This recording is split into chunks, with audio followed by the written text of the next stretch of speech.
Good afternoon class. कहाँ तक कराए थे जियोग्राफी कल वाले लेक्चर में? जियोग्राफी हम जियोग्राफी में ये बता दिए थे कि जीवमंडल कैसे बना, मतलब स्थल मंडल कैसे बना, वायुमंडल कैसे बना और जलमंडल कैसे बना। वायुमंडल, स्थल मंडल, जलमंडल के बीच में क्या बनेगा? जैवमंडल। जैवमंडल होता है, मतलब उसको जीवमंडल भी कह सकते हो। जीव मतलब वहां पे जीवन होगा। अब बताओ जीवन की उत्पत्ति कहां पे होगी? ये हो गया तुम्हारा स्थल मंडल।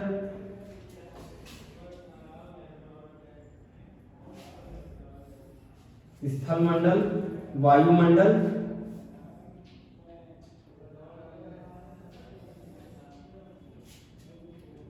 स्थल मंडल, वायुमंडल, जलमंडल। स्थल मंडल, वायुमंडल, जलमंडल, ये क्या है?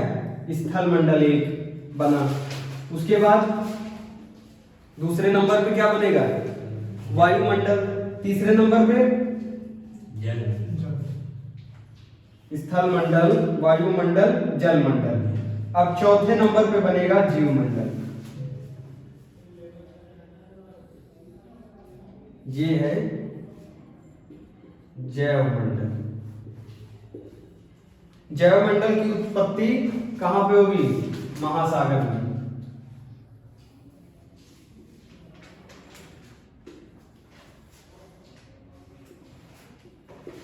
सबसे बड़ा महासागर प्रशांत महासागर।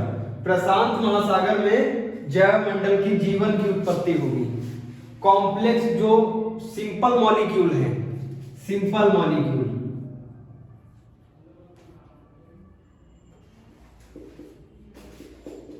सिंपल मॉलिक्यूल, ये किस में कन्वर्ट होगा? कॉम्प्लेक्स मॉलिक्यूल में। यही कॉम्प्लेक्स मॉलिक्यूल बनेगा unicellular cell, single cell organism बनेगा। यूनिसेलुलर सेल, एक कोशिका किससे बनेगी? सिंपल मॉलिक्यूल जो कॉम्प्लेक्स मॉलिक्यूल बनेगा तो ये एक कोशिका बनाएगा। कोशिका बायोलॉजी में पढ़ाए हैं, कोशिका, प्लाज्मा मेम्ब्रेन, उसके अंदर माइटोकॉन्ड्रिया, वैक्यूल, ये सब पढ़ाए हैं। वैसे करके एक सेल बनेगी। अगर एक सेल है और अपना काम कर रही है तो उसको कहते हैं यूनिसेलुलर, एक कोशिकीय जीव। एक कोशिकीय जीव कौन होते हैं? Bacteria, virus, chlamydomonas. Bacteria, virus, chlamydomonas. ये सिंगल सेल ऑर्गेनिज्म कहां डेवलप होगा? महासागर में। सिंगल सेल ऑर्गेनिज्म के बाद सबसे पुराना जो साक्ष्य पाया गया वो पाया गया सहवाल का। सहवाल को इंग्लिश में कहते हैं एल्गी। और इसी एल्गी का अगर कलर हो ब्लू ग्रीन, इसी एल्गी का अगर कलर हो ब्लू ग्रीन तो उसको क्या कहोगे? हरी नीली सहवाल। हरी नीली सहवाल में क्या होगा? फोटोसिंथेसिस। देखो सिंपल समझ में आ रहा है भैया? क्या क्या बना? स्थल मंडल बना, वायुमंडल बना, जलमंडल बना। और जल, ये जो जल होता है, ये जो पानी है, वाटर कहते हैं इंग्लिश में। वाटर को यूनिवर्सल सॉल्वेंट कहते हैं। इसमें हर चीज घुल जाएगी और घुल के क्रिया करेगी। किसमें? वाटर में। और वाटर कैसे आया है वो तो पढ़ा दिए। मतलब ये जो चंद्रमा का भाग है सूरज के निकल गया, उसमें बहुत बड़ा एक गड्ढा हो गया और ये जो बहुत बड़ा गड्ढा यही बनेगा प्रशांत महासागर। और इसी में जो वाटर ड्रॉपलेट्स हैं वो ग्रेविटेशनल फोर्स की वजह से नीचे आएंगे। और नीचे जब ग्रेविटेशनल फोर्स की वजह से नीचे पानी गिरेगा तो वो बारिश के रूप में गिरेगा। वो बारिश के रूप में बनेगा और गिरेगा और इस गड्ढे में भर जाएगा। और ये बहुत बड़ा गड्ढा है तो इसको क्या कहेंगे? महासागर। अगर इससे छोटा कोई गड्ढा है तो उसको क्या कहेंगे? नदी। उससे छोटा कोई गड्ढा है तो उसको क्या कहेंगे? तालाब कहेंगे। तो सबसे पहले जीवन कहां बनेगा बताओ? महासागर में। महासागर में भी कौन से सागर में? प्रशांत महासागर में। ये सबसे बड़ा, पृथ्वी पे सबसे बड़ा महासागर प्रशांत महासागर, इंग्लिश में पैसिफिक ओशियन कहते हैं। अब उसमें जीवन कैसे बनना? सिंपल मॉलिक्यूल, सिंपल मॉलिक्यूल मतलब एक सोल्यूट पार्टिकल होगा। सोल्यूट पार्टिकल जब पानी में घुलन करेगा, जब घुलेगा पानी में तो वो क्रिया करेगा। सिंपल से वो कॉम्प्लेक्स बनेगा और कॉम्प्लेक्स से धीरे धीरे क्रिया करके क्या निर्माण करेगा, एक कोशिका अपनी निर्माण करेगा, एक कोशिका बनाएगा। एक कोशिका में अगर जीवन है, एक कोशिका में अगर जीवन है, वो चलती फिरती है, वो डाइजेशन करती है, एक्सक्रीशन करती है, तो उसको कहते हैं सिंगल सेल ऑर्गेनिज्म। अगर उसमें जीवन है, उसमें मोटेलिटी मतलब वो मोशन होता है उसमें, तो उसको क्या कहेंगे, यूनिसेलुलर ऑर्गेनिज्म। तो यूनिसेलुलर ऑर्गेनिज्म कहां बनेगा, पैसिफिक ओशियन में। यही यूनिसेलुलर ऑर्गेनिज्म, यही सिंगल सेल, और जो प्लांट की सेल होगी, प्लांट की सेल, अब वो सेल क्या बना रही है, शैवाल को। वो सेल क्या बना रही है, शैवाल को। ऑक्सीजन हमें पेड़ों से, तो अभी तक सुना होगा कि ऑक्सीजन हमें पेड़ों से मिलती है, लेकिन अगर उस पे सनलाइट ना पड़े, अगर पेड़ पे सनलाइट ना पड़े तो वो फोटो डिसोसिएशन नहीं करेगा। फोटो डिसोसिएशन क्या होता है, देखो ये मान लो एक पेड़ है और ये सन है। सन की जब लाइट पड़ेगी पेड़ पे, सन की लाइट दिख रहा है सब, सन की लाइट जब पेड़ पे पड़ेगी तो पेड़ के अंदर स्टोर्ड क्या है, जड़ों के द्वारा क्या गया है, पानी। अब पानी का फॉर्मूला क्या होता है, H2O। H2O पे सनलाइट पड़ेगी तो ये टूट जाएगा, ये H2O टूट जाएगा। ये किसमें टूटेगा, दो हाइड्रोजन एक ऑक्सीजन में टूटेगा, नहीं टूटेगा। और जो दूसरा एक पानी का ड्रॉपलेट्स है, दूसरी बूंद है, उसका भी फॉर्मूला क्या है, H2O। ये भी किसमें टूटेगा, दो हाइड्रोजन एक ऑक्सीजन। ये एक और एक ऑक्सीजन मिला दो तो बन जाएगा O2। बनेगा O2, नहीं बनेगा।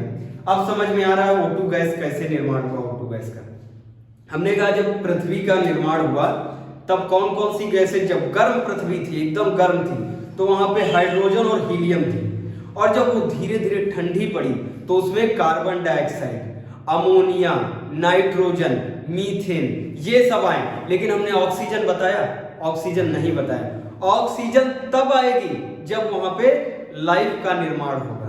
और लाइफ बताओ, पेड़ भी तो लिविंग थिंग्स होते नहीं होते, और बताओ एल्गी भी लिविंग थिंग्स होगी या नॉन लिविंग थिंग्स, ये भी लिविंग। भैया लिविंग थिंग्स अगर तुमको डिफाइन करना है, जो चीज, जिस चीज में ग्रोथ एंड डेवलपमेंट होता है, जिस चीज में ग्रोथ एंड डेवलपमेंट का मतलब समझते हो, जो बढ़ता है, जो बढ़ता है और ग्रोथ मतलब बढ़ रहा है, डेवलप हो रहा है, उसको लिविंग थिंग्स कहोगे।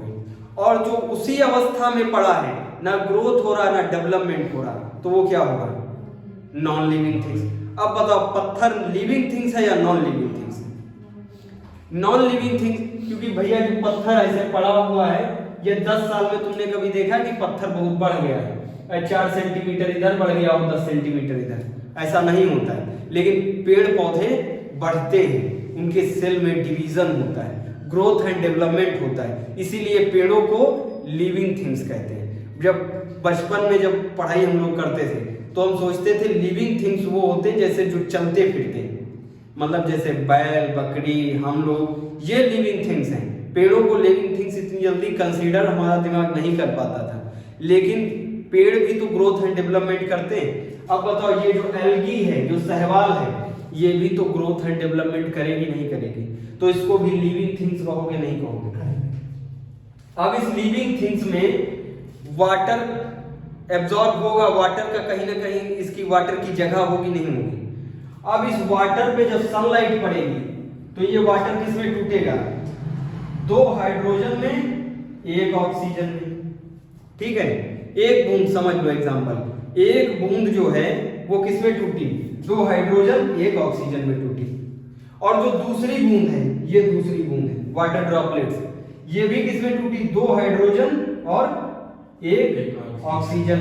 अब बताओ एक और एक ऑक्सीजन को प्लस कर दे तो हम O2 कहेंगे नहीं कहेंगे? तो बताओ O2 निकला नहीं निकला? O2 का निर्माण समझ में है? O2 का निर्माण किसको नहीं समझ में है? एकदम क्लियर है। अब हम जियोग्राफी में एस्ट्रोलॉजी खत्म कर दिए थे। मतलब भैया जियोग्राफी का मतलब है कि जियो मतलब अर्थ और ग्राफी मतलब स्टडी। और जियोग्राफी में हम जो उनके पूर्वज पढ़ रहे थे, अर्थ के पूर्वज पढ़ोगे भैया, उनके बाबा कौन है, भाई कौन है, और सब उनकी फैमिली के बारे में पढ़ोगे तो वो एस्ट्रोलॉजी ज्योतिष विज्ञान। अर्थ के बारे में पढ़ोगे, अर्थ के अंदर जाके पढ़ोगे, अर्थ को खखोर के इंटरनल स्ट्रक्चर ऑफ अर्थ पढ़ोगे तो वो होगा जियोमॉर्फोलॉजी। अगर दूर से देखोगे, हाँ अर्थ ऐसी है, गोल है, चौड़ी है, लंबी है, वो भी किस में आएगा, जियोमॉर्फोलॉजी में। तो हमने कहा था हम जियोमॉर्फोलॉजी स्टार्ट कर रहे हैं। अब जियोमॉर्फोलॉजी में हम पूरा अर्थ का स्ट्रक्चर हल्का फुल्का देखने का प्रयास कर रहे हैं, नहीं कर रहे। अब देखेंगे कि इसकी आंतरिक संरचना, अर्थ की आंतरिक संरचना। डस्टर का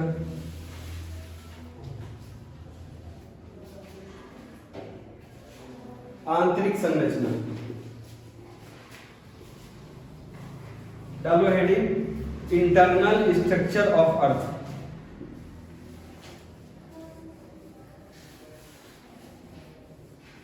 internal structure of earth, earth की, पृथ्वी की आंतरिक संरचना। तो बताओ, पृथ्वी की आंतरिक संरचना का अध्ययन हम करने जा रहे हैं, तो बताओ ये किस में आएगा, एस्ट्रोलॉजी में या जियोमॉर्फोलॉजी में? जियोमॉर्फोलॉजी में।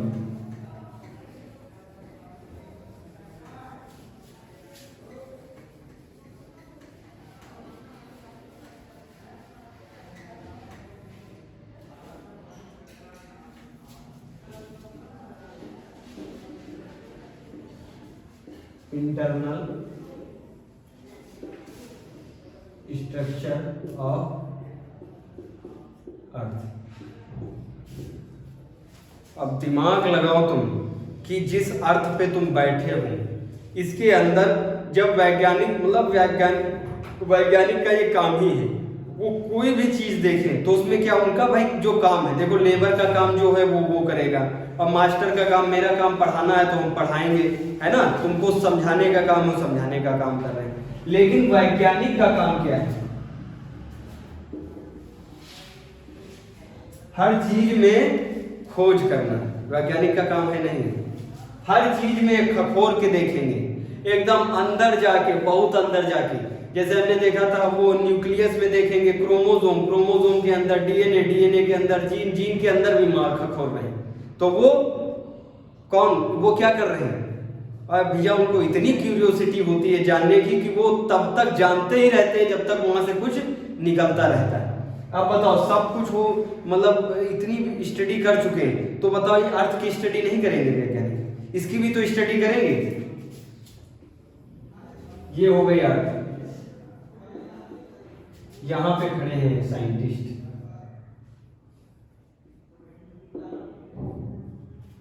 अर्थ के ऊपर साइंटिस्ट खड़े हैं। अब बताओ ये अर्थ को खोद के देखेंगे नहीं देखेंगे? जब इन्होंने ये बता दिया कि अर्थ के ऊपर जाओगे तो ऐसी ऐसी गैसें मिलती, तो बताओ अर्थ के नीचे खखोर के देखेंगे नहीं देखेंगे? तो ये 10-20 लेबर बुलाएंगे, 20 लेबर बुलाएंगे, 20 लेबर को फावड़ा देंगे। और ध्यान रखना, 20 लेबर को क्या दिया, फावड़ा दिया, सब लिखते जाना, ठीक है। 20 लेबर को ये समझाने के लिए बता रहे हैं, 20 लेबर को फावड़ा दिया, कहा बाबू ये अर्थ तुम खोदो, तब तक खोदते जाओ जब तक इधर से उधर ना निकल जाना। अर्थ को तब तक खोदते जाओ, इधर स्टार्ट करो और उधर निकल जाओ। अब मतलब भारत में स्टार्ट किए तो अमेरिका में निकल जाओ खोदते खोदते। बताओ ऐसा तुमने कहीं अंडरग्राउंड तुमने पाथ ऐसा अभी तक देखा है कि भारत में अंडरग्राउंड तुम निकल जाओ, इधर भारत है ये और इधर अंडरग्राउंड कोई ट्रेन गई हो और अंडरग्राउंड ले जाके तुम्हें अमेरिका निकाल दे। लेकिन क्या साइंटिस्ट ने प्रयास नहीं किया होगा अंडरग्राउंड वाला? प्रयास किया लेकिन सफल नहीं हो पाएंगे। ये जो हैं 20 लेबर, इनसे कहा फावड़े से तुम खोदो, ये 4 किलोमीटर तक इन्होंने खोदा। ये देखो 4 किलोमीटर, 4 किलोमीटर भी बहुत होता है। मतलब समझ रहे हो ना, 1 किलोमीटर, 2 किलोमीटर, 4 किलोमीटर तुमको अंदर जाना है और 4 किलोमीटर तक एक खुदाई की है। उसके बाद ये जहाँ खुदाई कर रहे थे वहाँ पे इनको बहुत ज़्यादा गर्मी लगी, बहुत ज़्यादा गर्म लगेगा। गर्म लगेगा मतलब ये बिल्कुल सब उतार के फेंक दिए, कपड़े उपड़े उतार के फेंक दिए, फिर भी इनको पैसा मिल रहा तो ये खोद रहे, लेकिन असहनीय तापमान हो गया, असहनीय। अब ये अंदर नहीं जा पा रहे। कितने किलोमीटर तक चले गए अंदर? 4 किलोमीटर तक। लेकिन उसके बाद ये प्रयास कर रहे हैं, लेकिन इतना ज्यादा तापमान है कि इनकी हालत खराब है। इतना ज्यादा तापमान है, हालत खराब है, तो ये क्या बताएंगे यहाँ साइंटिस्ट से कि भैया बहुत ज्यादा तापमान है, हम काम नहीं कर पाएंगे। कहेंगे नहीं कहेंगे? तो साइंटिस्ट को एक क्लू क्या मिला कि अंदर जाने पे तापमान बढ़ता है। मिला नहीं मिला? और जब 4-5 फावड़े और मारे तो फावड़े का जो लोहा था वो गल गया टेम्परेचर की वजह से। वो किसकी वजह से गल गया? टेम्परेचर की वजह से। तो ये समझ गए कि अब भैया किसी वो फावड़े वगैरह से काम नहीं चलेगा। फिर जेसीबी लेके आए, अंदर ले गए जेसीबी। और जब जेसीबी में भी तो जो आगे लगा होता होगी तो लोहे का होता है, वो भी गल जाएगा।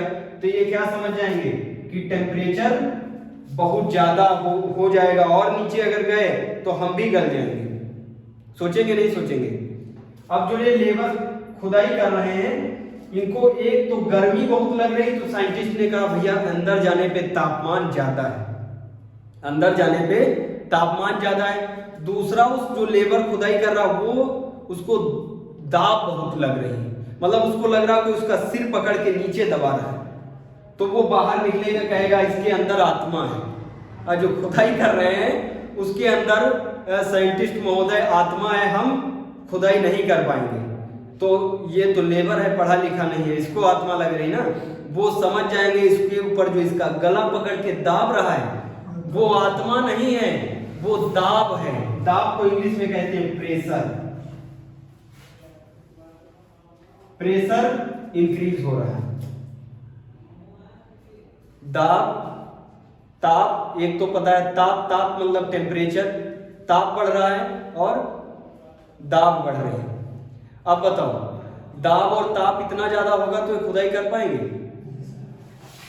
अब ये जब फिर भी इनको और ज्यादा कहा गया तुमको भैया हम 4000 रुपया बोनस देंगे एक दिन का, तो बताओ लेबर भोगा जाएगा नहीं भोगा जाएगा? वो कहेगा कुछ भी हो जाए, हम आज निपटा के ही जाएंगे। समझ रहे हो? तो उसने फिर जब फावड़ा मारा तो वहां से मिट्टी, मतलब फावड़ा मुड़ गया लेकिन मिट्टी नहीं निकल रही। फावड़ा मुड़ गया लेकिन मिट्टी नहीं निकल रही, इसका मतलब मिट्टी बहुत टाइट है। मिट्टी बहुत टाइट है तो उसको क्या कहेंगे? उसका घनत्व बहुत ज्यादा है। घनत्व को इंग्लिश में क्या कहते हैं? डेंसिटी। डेंसिटी भी ज्यादा है। ये तीनों पॉइंट समझ में आए भैया? वो जब लेबर खुदाई कर रहा है तो उसको बहुत ज्यादा तापमान लग रहा है, तो वो जब बहुत ज्यादा तापमान लगेगा तो साइंटिस्ट कंसीडर कर लेंगे कि भैया नीचे जाने पे तापमान बढ़ रहा है। समझ में आ रहा है? उसका कोई गला पकड़ के नीचे दबा रहा है तो वो क्या सोचेंगे? नीचे दबा रहा है। दाब, दाब को क्या कहते हैं? प्रेशर। प्रेशर भी बढ़ रहा है, तापमान बढ़ रहा है, प्रेशर बढ़ रहा है। और डेंसिटी, डेंसिटी को क्या कहते हैं? घनत्व। मतलब नीचे जाने पे जमीन बहुत घनी है, नीचे जितना जाओगे उतना ही जमीन तुमको क्या मिलेगी? घनी मिलेगी। अब बताओ जो चीज कम घनी हो उसको खोदना आसान है या घनी चीज को खोदना आसान है? कम घनी को खोदना आसान है। ठीक है, यहां तक आया। तापमान बढ़ रहा, प्रेशर बढ़ रहा और घनत्व बढ़ रहा। यहां तक कोई दिक्कत है? अब भैया 100 मीटर जाने पे 3 डिग्री सेल्सियस बढ़ जाता है।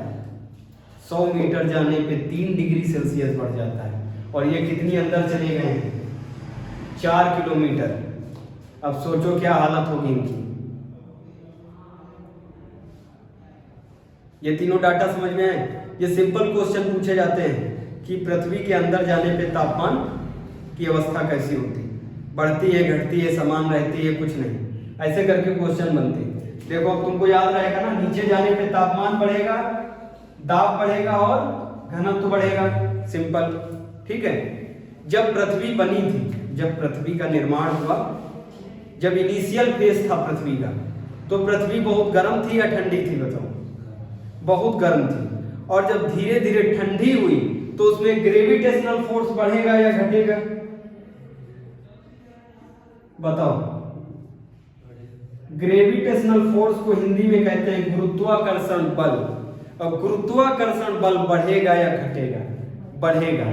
गुरुत्वाकर्षण बल जब बढ़ता है, मतलब गुरुत्वाकर्षण बल की एक खास प्रॉपर्टी है कि वो जो वजन चीज होती है, जिसमें वेट ज्यादा होगा उसको नीचे घसीट लेगा, और जिसमें वेट कम होगा उसको ऊपर जाने देगा, वेट के अकॉर्डिंग। अब ये मार्कर है, तुरंत नीचे गिर जाएगा। अभी वो क्या खेत में जो वो होता है, मतलब जो ट्रैक्टर जब चलता है, वो एक भूसी टाइप की निकलती है, वो देखो थोड़ी दूर तक जाती है, थोड़ी दूर तक जाएगी, लेकिन एक दूसरे में मिलने के कारण उसका वेट ज्यादा हो जाता है, फिर देखोगे ऐसे सेटल डाउन हो जाएगी। वेट, ग्रेविटेशनल फोर्स जो चुंबक, ये गुरुत्वाकर्षण बल है जो चुंबक लगाता है नीचे से, इसकी सबसे खास प्रॉपर्टी ये है कि जो हल्का होगा, अभी तुम हल्के इंसान को ऐसे फिल्मों में नहीं दिखाते, साउथ मूवी वाले तो फिजिक्स का ध्यान ही नहीं देते, जियोग्राफी फिजिक्स उनके लिए बकवास है।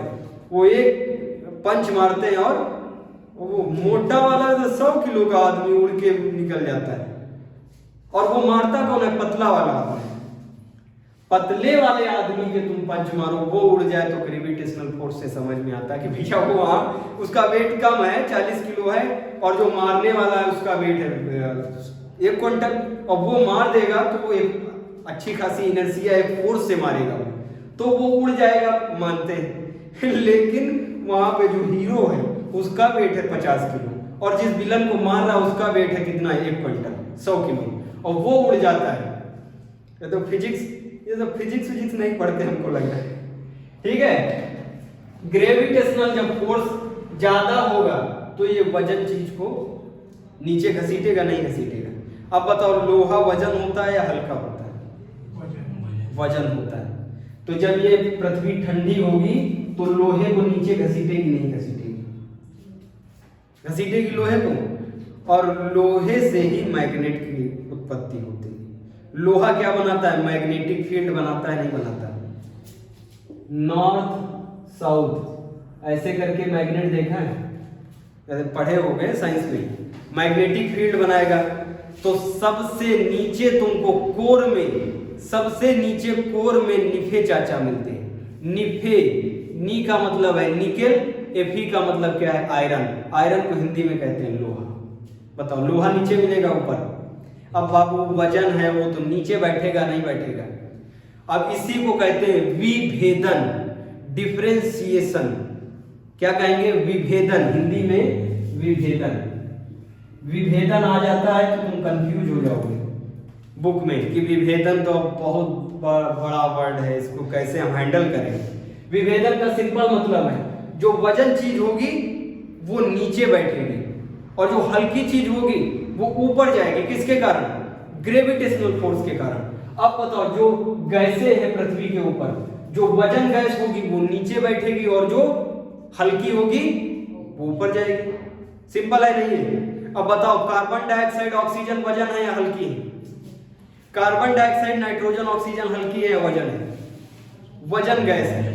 ऑक्सीजन का एटॉमिक मास ज्यादा होता है, नाइट्रोजन का भी ज्यादा है, लेकिन हाइड्रोजन और हीलियम का क्या ज्यादा है? कम है। इसीलिए हाइड्रोजन हीलियम तुमको ऊपर मिलेंगे, और ऑक्सीजन, कार्बन डाइऑक्साइड, नाइट्रोजन तुमको पड़ते नीचे मिलेंगे। जहां हम खड़े हैं यहां पे तुमको सबसे अधिकता किसकी मिलेगी? Nitrogen, oxygen, carbon dioxide. Nitrogen, oxygen, carbon dioxide. जितना ऊपर जाओगे, बहुत ऊपर चले जाओगे, तो तुमको कौन सी अधिकता मिलेगी गैस की? हाइड्रोजन और हीलियम। क्लियर है, नहीं क्लियर है? इसी चीज को कहते हैं वजन चीज नीचे बैठ जाए, वजन चीज नीचे बैठ जाए, हल्की चीज ऊपर चली जाए, इसी को कहते हैं विभेदन। विभेदन किसको किसको नहीं क्लियर? एकदम क्लियर है। तो बताओ लोहा वजन है नहीं है? जब लोहा वजन है तो नीचे बैठेगा या ऊपर जाएगा? नीचे बैठेगा। तो ये विभेदन समझ में आ गया, एकदम क्लियर। अब ये डालिए, हेडिंग डाले, पृथ्वी की आंतरिक संरचना। अब बताओ पृथ्वी की आंतरिक संरचना, पृथ्वी को बहुत ज्यादा खोद के देखा जा सकता है, मतलब पृथ्वी के इधर से उधर निकला जा सकता है? पॉसिबल है? नहीं है। पृथ्वी का डायामीटर देखना, लेकिन साइंटिस्ट प्रयास करेंगे नहीं करेंगे? साइंटिस्ट बहुत खतरनाक होते हैं, उनके भाई उनका काम ही है ये खोज करना, तो इसके पीछे पड़े रहेंगे नहीं भी पड़े रहेंगे। देखना ये पृथ्वी है, ये पृथ्वी बनाए, इसका पूरा डायामीटर, डायामीटर और रेडियस समझते हो? ये गोला है, अरे मैथ में तो पढ़े होंगे डायामीटर। इस गोले के पूरे एरिया को कवर करो, ये डंडी पूरी, ये लाइन पूरी हो तो इसको कहेंगे पूरा एरिया कवर हो जाएगा, इसको कहेंगे डायामीटर। डायामीटर। इसको आधा काट दो, देखो ये आधी लाइन बची नहीं बची? अगर किसी गोले में तुमको आधी लाइन दिखाई पड़े तो वो क्या होगा? रेडियस। क्लियर है? अब पृथ्वी भी तो एक गोलेनुमा है। अब इसका डायामीटर होगा 12,740 किलोमीटर, 12,740 किलोमीटर। दिमाग लगाना, देखना ध्यान से। हम भारत की सतह पे खड़े हैं, हम अपनी बात कर रहे हैं। हम भारत में इस टाइम खड़े हैं नहीं खड़े? भारत के उत्तर प्रदेश में खड़े हैं। अब यहां से हमको, ये हम हैं, अब हमको यहां भारत से अगर नीचे कोई ऐसी शक्ति हो या इतना मतलब डेवलपमेंट होता कि पूरी ऐसे खुदान हो गई होती इधर से उधर, तो हमको कितना जाना पड़ता अंदर? 12,740 किलोमीटर। अगर 12,740 किलोमीटर तुम अंदर पेनिट्रेट कर जाओ तो तुम दूसरे देश में निकल जाओगे, दूसरे इंड पे निकल जाओगे। इस इंड पे क्या होगा? अमेरिका होगा नहीं होगा? समझ में आ रहा है? मतलब खोज नहीं हो पाई। अगर खोज हो जाती, अगर नीचे टेम्परेचर ना बढ़ता और पूरी ऐसे खुदाई हो जाती तो बताओ मेट्रो, अंडरग्राउंड मेट्रो चलती नहीं चलती भारत से अमेरिका ले जाने वाली? तो बताओ इसका डायामीटर कितना है? 12,740। और डायामीटर को जब आधा कर दोगे, इसको 2 से डिवाइड कर दो तो तुम्हारा आ जाएगा रेडियस। अब बताओ रेडियस कितना हो? समझ में आ रहा है? ये जो अपना ये ग्लोब है, ये जो अर्थ है, ये ग्लोब जो है, इसके तुम अगर टॉप पे सतह पे खड़े हो और तुमको इस सतह से दूसरी सतह में जाना है, इस सतह से दूसरी सतह में अंडरग्राउंड वे से जाना, अंदर ही अंदर जाना है, तो तुमको कितनी चाल चलनी पड़ेगी? 12,740 किलोमीटर। अगर लेबर को ठेका दिया जाता हो, जो लेबर खुदाई कर रहे थे उनको ठेका दिया जाता है कि तुमको इस सतह से उस सतह तक खुदाई करनी है, तो बताओ उनको कितना एरिया बताया जाता है खुदाई करने के लिए? कितना लंबा तुमको गड्ढा करना है? 12,740 किलोमीटर। जब लेबर खोदते खोदते निकल जाते नीचे तो उनको वो दूसरी सतह पे पहुंच जाते और दूसरी सतह पे उनको दूसरा देश मिल जाता है। और जो दूसरी सतह पे, मान लो इधर भारत है, उसके पीछे जो होगा वो वाला देश मिल जाता है। समझ में आ रहा है? डायमीटर समझ में आया? सिंपल एकदम। अब इसका रेडियस करो कितना होगा? अरे बाबू इसका आधा कर दो, इसको काट दो 20 से। हाँ 6,370,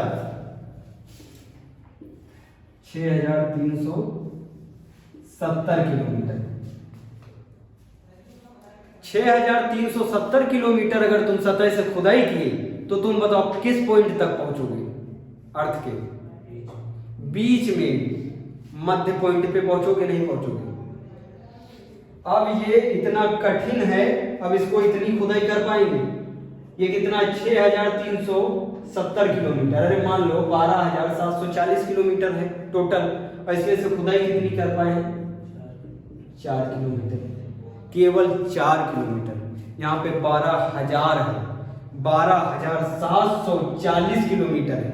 इस 40 में से काटोगे तुम 4 किलोमीटर, काटोगे नहीं काटोगे? अभी भी इनको कितनी खुदाई करनी पड़ती? 12736 किलोमीटर, और इतनी लंबे से जा पाएंगे? कोई ऐसा मेटल बना है जो वहां तक निकल पाएगा? इतना टेम्परेचर कैसे बढ़ रहा है? 100 मीटर जाने पे 3 डिग्री सेल्सियस बढ़ जाता है। अब बाबू देखो कितना जाना है, 12740 किलोमीटर जाना है, और इसको जब मीटर में कन्वर्ट करोगे तो कितना आएगा? और फिर डिग्री उसको बढ़ाओ, 3 डिग्री बढ़ाते जाओ, क्या हालत होगी? और ये जब नीचे जाओगे तो वहां मैग्मा मिलता है, कुछ दूर तक 100 किलोमीटर तक तो खुदाई करोगे।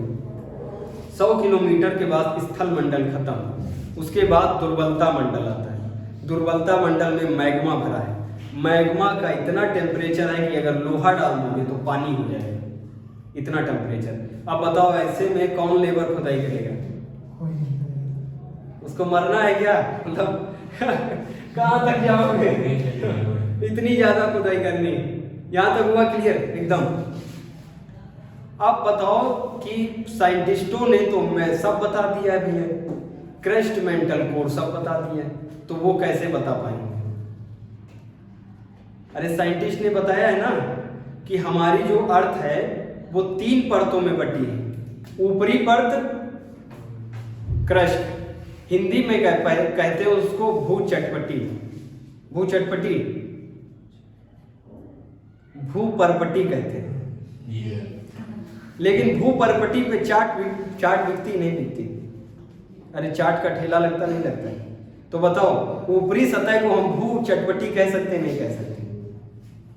और जो इस चाट को नहीं खा पाएगा, जो भूचटपटी पे जो चाट बिक रही है, इस चाट को जो नहीं खा पाएगा उसको क्या कहेंगे? वो पागल है नहीं? अरे जिंदगी में अगर कोई चाट नहीं खाया ठेले पे तो 100% वो मूर्ख है। तो इसके नीचे वाले जो परत है, इसके नीचे वाली, उसको कहेंगे मेंटल, मूर्ख परत है। जो चाट ना खा पाए अपनी जिंदगी में, तो वो क्या होगा? मूर्ख होगा नहीं होगा? तो बताओ भूपरपटी के नीचे क्या होगा? मेंटल होगा नहीं होगा? और मेंटल आदमी जो होता है, पागल, वो अपने दिल से बहुत साफ होता है। दिल कहाँ होता है? हृदय कोर में होता है नहीं होता? शरीर का जो कोर पार्ट है उसको क्या कहते हैं? दिल। और वो पागल आदमी दिल का साफ होता नहीं होता। अरे भैया पागल आदमी कभी षड्यंत्र करेगा तुम्हारे खिलाफ? नहीं करेगा। तो बताओ ऊपर की सतह को कहेंगे भूपरपटी, मतलब भूचटपटी भी कह सकते हो। भूचटपटी मतलब जो चाट नहीं खा पाया भूपरपटी पे, वो पागल मतलब इंग्लिश में मेंटल। और मेंटल हृदय के कैसे होते हैं? हृदय कहाँ होता है बॉडी में? कोर में। तो बताओ मेंटल के नीचे कौन सा आएगा परत? कोर। हुआ क्लियर?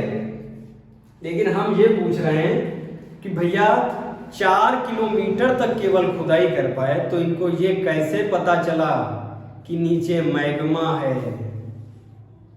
मैग्मा है, टेम्परेचर ज्यादा है, कोर कैसा है?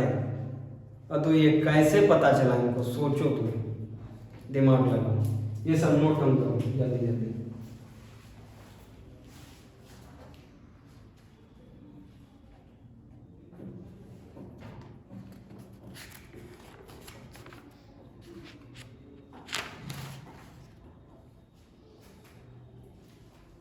बताओ कैसे पता चल जाएगा? अरे भैया वो जब कह रहे हैं कि ये अफ्रीका की सोने की खदान है, अफ्रीका की सोने की खदान में केवल 4 किलोमीटर तक ये अंदर जा पाए हैं, 4 किलोमीटर तक अंदर जा पाए। तो इनको कैसे पता चल गया कि भैया नीचे मैग्मा है, नीचे कोर है, नीचे टेम्परेचर इतना है, ये सब कैसे जान लिए? सब 3 डिग्री सेल्सियस से अनुमान लगाएंगे। अब देखो, एक तो साइंटिस्ट अनुमान कैसे लगाते हैं, एक तो साइंटिस्ट बहुत हवाबाज होते हैं। सबसे पहली बात, जब उनको कुछ नहीं समझ में आता है तो अपनी मन गढ़ंत कहानी बता देते हैं, क्योंकि अगर वो मन गढ़ंत कहानी नहीं बताएंगे तो साइंटिस्ट का धीरे धीरे वर्चस्व घट जाएगा, नहीं घट जाएगा। इसीलिए अगर तुम मन गढ़ंत कहानी बताए हो, मन गढ़ंत कहानी बता के कोई एविडेंस बताए हो, तो उसको कहेंगे अप्रत्यक्ष स्रोत। कहेंगे नहीं कहेंगे? इनडायरेक्ट उसको कहेंगे नहीं कहेंगे? और डायरेक्ट किसको कहते हैं? अरे भैया ये मार्कर ब्लैक है, ये मार्कर ब्लैक है और हम इसको ऐसे देख रहे हैं कि हाँ मार्कर ब्लैक है, ऐसे पकड़े हाथ से और ऐसे चलाएं, हाँ ब्लैक है, तो ये क्या होगा? प्रत्यक्ष होगा, नहीं होगा? अब कोई कोचिंग, इस कोचिंग में कोई स्टूडेंट नहीं आता है और वो वीडियो देखता है यूट्यूब पे, समझ रहे हो? अब उससे अगर तुम पूछो कि सर कौन कौन से मार्कर यूज करते हैं, कौन कौन से मार्कर यूज करते हैं या किस कंपनी का मार्कर यूज करते हैं, तो बताओ, वीडियो में पता चल रहा है किस कंपनी का है? कैमरे में पता चलेगा? नहीं चलेगा। और तुम तो जानते हो, देखो इसको, ये देखो फ्लेयर का है। तो बताओ, प्रत्यक्ष और अप्रत्यक्ष में समझ में आया? जो अंदाजे में बोल दिया जाए, जो फर्जी का बोल दिया जाए, कोई एविडेंस ना हो, वो अप्रत्यक्ष। और जो देख के बोला जाए, सब देख रहे हैं हाँ ये है, वो क्या होगा? प्रत्यक्ष। तो 2 स्रोतों से इन्होंने पता लगाया। इस पूरी जो ये पूरी पृथ्वी है, इसकी आंतरिक संरचना का 2 तरीकों से पता लगाया। एक तो हवाबाजी से, एक तो हवाबाजी से, उसको कहेंगे अप्रत्यक्ष स्रोत, और एक बिल्कुल देख दाख के कोई जबरदस्त तरीके से, उसको क्या कहेंगे? प्रत्यक्ष स्रोत। अब उसमें डालो अप्रत्यक्ष स्रोत। नहीं, पहले अप्रत्यक्ष न डालो, पहले प्रत्यक्ष डालो, क्योंकि प्रत्यक्ष कम है, अप्रत्यक्ष ज्यादा पढ़ाना है, उसमें भूकंप और सब पढ़ाना है। पहले अप्रत्यक्ष डालो। अब हमको बताना, जब इस सोने की खदान में 4 किलोमीटर तक खुदाई किए, जब इस सोने की खदान में 4 किलोमीटर तक खुदाई किए और इनको उन्होंने कहा भैया हमको बहुत तापमान महसूस हो रहा है, कोई हमको पकड़ के दाब रहा है और हमारा अब मिट्टी खुद नहीं रही, फावड़ा टूटा जा रहा है, तो बताओ ये एक अनुमान लगा रहे नहीं लगा रहे कि हाँ ऐसा होगा? अनुमान लगा रहे नहीं, ये प्रत्यक्ष वाला बता रहे ना। इसमें प्रत्यक्ष में अनुमान नहीं लगा रहे, वो तो देख रहे हैं ना भैया। वो लेबर बता रहा, वो खुद साइंटिस्ट खुद नीचे जाएगा, कहेगा हाँ भैया बहुत टेम्परेचर है। जब नीचे जाएगा 4 किलोमीटर तो उसको लगेगा हाँ बहुत टेम्परेचर है, लगेगा नहीं लगेगा? और उसको भी लगेगा कोई हमको नीचे दाब रहा है। तो बताओ, तापमान भी बढ़ रहा है, दाब भी बढ़ रही है, और उसको खोद के देखेगा घनत्व भी बढ़ रहा है। तो बताओ, ये वाला जो एग्जाम्पल बताया प्रत्यक्ष वाला है या अप्रत्यक्ष? ये प्रत्यक्ष है।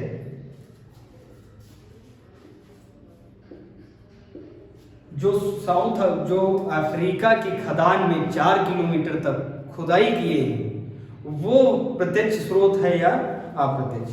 वो प्रत्यक्ष है।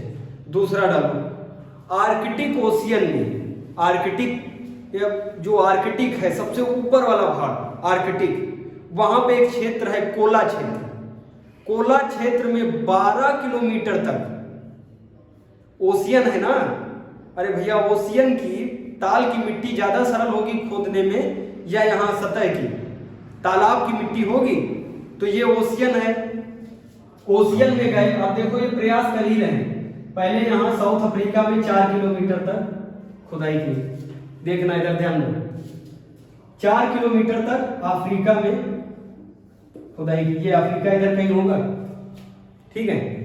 अफ्रीका में 4 किलोमीटर तक खुदाई की और वहां पे सब मशीन सब गड़बड़ हो गया, लेबर भाग गए, वो गर्म लग रही, तापमान बहुत, कोई दावे दे रहा है, तो ऐसे करके वो भाग जाएंगे।